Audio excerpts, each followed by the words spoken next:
Real life scenario number 14. I take constructive criticism too personally.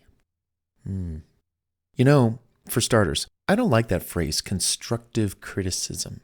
Instead, I like suggested ideas for you, or suggestive criticism. I suggest versus constructive. Anyhow, that said, here's what you do. Number 1, you listen to what they're saying. Number 2, you pick out what you like and what can really help you with your situation. And number 3, you thank the other person for their care and taking the time to help you. And number 4, you move on. Honestly, as long as you know you rock and you're doing your best, there will always be your doubters and folks out there who just nitpick at anything and everything. I mean, look at music critics. They never have anything nice to say about your favorite bands.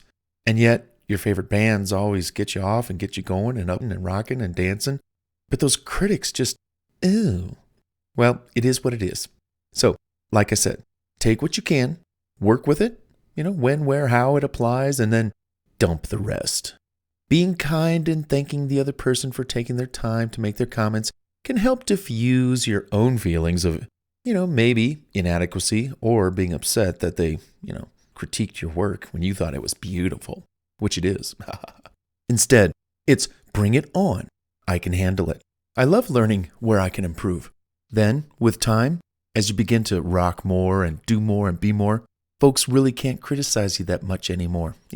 You're doing your own thing. You're quite happy with it. Those fires will burn less and less until you don't even hear people talking at you like that anymore. See how that works? Hey, you got this. I'm kidding. I hate that phrase. But seriously though, I do hope you get something out of this from what I said. When it comes to constructive criticism, don't take it so personally. Listen for what can help you. Dump the rest. Be grateful that somebody took the time to actually, hey, would you like a couple of thoughts and ideas about? Hey, sure, yeah, bring them on. What have you got? And listen.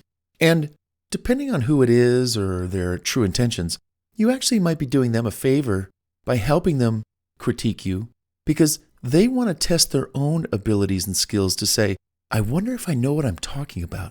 I wonder if I give this person or if I give Bart some ideas. I wonder if he'll take them and run with them. If he does, well then I'm not too far off my rocker. I actually have some good ideas myself.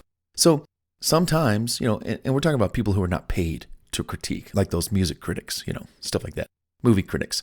We're talking about just everyday people that, but then you also have everyday people who all they do is criticize. Now with that person, there's nothing constructive about it. They're just critical. They're just negative. And we have to kind of feel sorry for them. Like, oh, geez, you can pick me apart all you want, but at the end of the day, you got to return back to you. And there's your bigger trouble, and if you want critique, hey, I'm happy to fire that right back at you, tit for tat. Let me just shine a mirror and then you just take a look at yourself. You've got a lot of problems and here I am. I'm just trying to, like I've said before, stay in my lane, do my own thing. And if anybody did want to critique or add suggestive suggestions, suggestive criticisms, suggested ideas, hey, I'm all for it.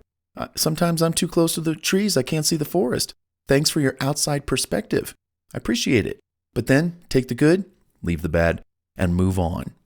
That's what I do. And you can too.